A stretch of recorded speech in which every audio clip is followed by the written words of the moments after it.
नमस्कार मित्रांनो, स्वागत आहे तुमचं आमच्या प्रोग्रेस डिजिटल्स या यूट्यूब चॅनलमध्ये.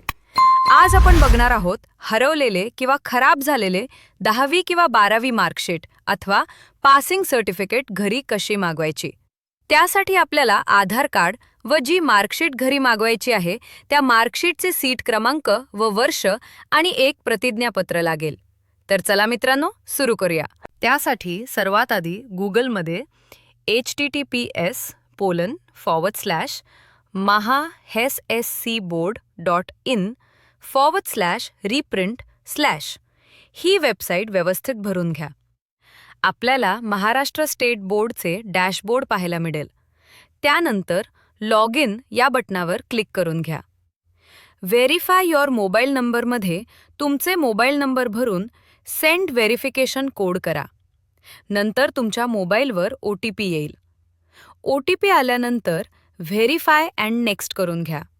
त्यानंतर व्हेरीफाय युअर ईमेलमध्ये तुमची ईमेल ID टाकून घ्या. तुमच्या मेलवर OTP येईल. ती व्हेरीफाय अँड नेक्स्ट करून घ्या.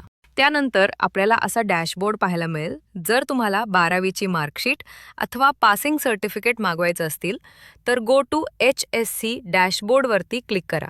किंवा तुम्हाला 10वीची मार्कशीट अथवा पासिंग सर्टिफिकेट मागवायचं असतील तर गो टू SSC डॅशबोर्डवरती क्लिक करा. तर आपण 12वीचे पासिंग सर्टिफिकेट मागवू.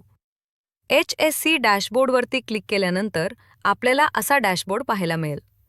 तर तुम्हाला 12वी मार्कशीट मागवायची असेल तर डुप्लिकेट मार्कशीट हा फॉर्म भरायचा आहे.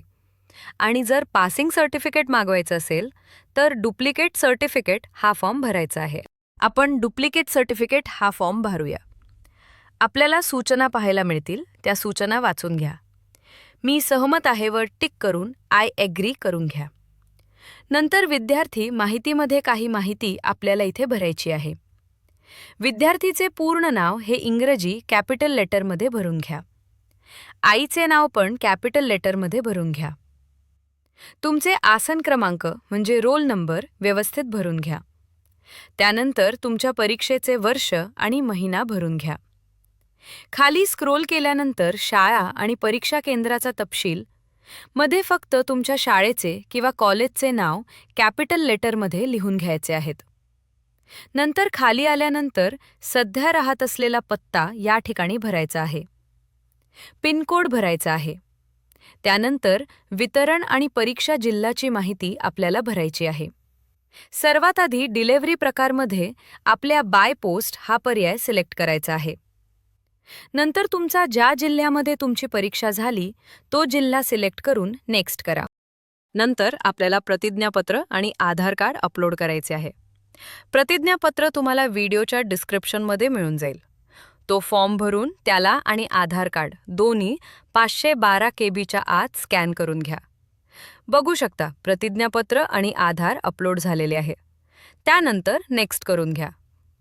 नंतर अर्जाचा सारांश पाहायला मिळेल. आपले नाव, सर्टिफिकेट वर्ष, ॲप्लिकेशन टाईप आणि ₹500 अर्जाची फी. जर तुम्हाला सर्टिफिकेट लवकरात लवकर हवे असेल तर ₹100 अतिरिक्त रक्कम देऊन एकूण ₹600 एवढी रक्कम अदा करावी लागेल. त्यानंतर पे नाव या पर्यायावर क्लिक करा. नंतर पेमेंट मोड पेज ओपन होईल. त्या तुम्ही कार्ड, UPI किंवा QR कोडद्वारे पेमेंट करू शकता. पेमेंट झाल्यानंतर पेमेंट रिसिप्ट येईल, ती डाउनलोड करून द्या. तरी मित्रांनो, आपल्याला हा व्हिडिओ कसा वाटला आणि माहिती आवडली असल्यास व्हिडिओ लाईक व चॅनलला सबस्क्राईब नक्की करा. धन्यवाद.